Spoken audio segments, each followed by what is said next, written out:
નમસ્કાર, VDT Gujarati YouTube ચેનલના દર્શક મિત્રો, હું પાયલ ઠાકોર અને આજે આપણે ગુજરાતમાં વરસાદ અને નદી પૂરની વર્તમાન પરિસ્થિતિ પર વિસ્તૃત માહિતી મેળવીશું. રાજ્યમાં ચોમાસાએ જોર પકડ્યું છે અને ખાસ કરીને બનાસકાંઠા જિલ્લામાં ભારે વરસાદને કારણે જનજીવન અસ્તવ્યસ્ત થયું છે. બનાસકાંઠામાં મેઘતાંડવ, જનજીવન ખોરવાયું. છેલ્લા 24 કલાકમાં બનાસકાંઠા જિલ્લામાં સરેરાશ 5.5 ઇંચ જેટલો વરસાદ ખાબક્યો છે, જેને પગલે અનેક વિસ્તારો જળબંબાકાર થયા છે. સૌથી વધુ અસર ધાનેરા તાલુકાના ગામોમાં જોવા મળી રહી છે. ધાનેરા તાલુકાની સ્થિતિ. ધાનેરા તાલુકાનું અનાપુર ગઢ ગામ પાણીમાં ગરકાવ થઈ ગયું છે. ગામની શાળામાં ઘૂંટણસમાં પાણી ભરાઈ જતા શિક્ષણ કાર્ય સંપૂર્ણપણે ઠપ થઈ ગયું છે. ગામને જોડતા મુખ્ય માર્ગો પર પાણી ફરી વળતા ગામનો સંપર્ક તૂટી ગયો છે, જેના કારણે સ્થાનિકોને ખાસ કરીને ઇમરજન્સીની સ્થિતિમાં ભારે હાલાકીનો સામનો કરવો પડી રહ્યો છે. આ ઉપરાંત ગોધરૂ ગામમાં પણ પાણી ભરાવાને કારણે નવો બનેલો રસ્તો ધોવાઈ ગયો છે. વિવિધ શહેરો અને ગામો જળમગ્ન.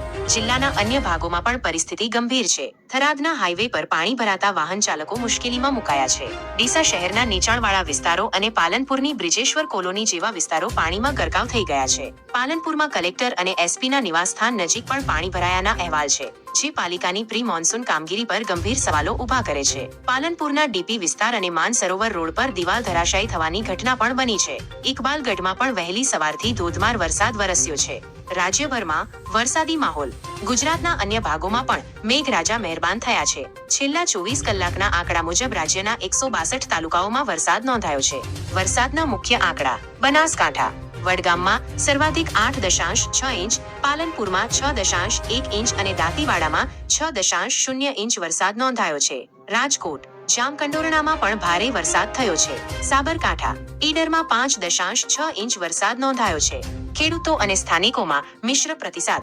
એક તરફ ભારે વરસાદને કારણે અનેક જગ્યાએ ખેતરોમાં પાણી ભરાઈ જવાથી પાકને નુકસાન થવાની ભીતિ છે, તો બીજી તરફ બનાસકાંઠાની અનેક નદીઓમાં નવા નીરની આવક થતા અને નાના ચેકડેમો છલકાઈ જતા સ્થાનિકો અને ખેડૂતોમાં ખુશીનો માહોલ પણ જોવા મળી રહ્યો છે.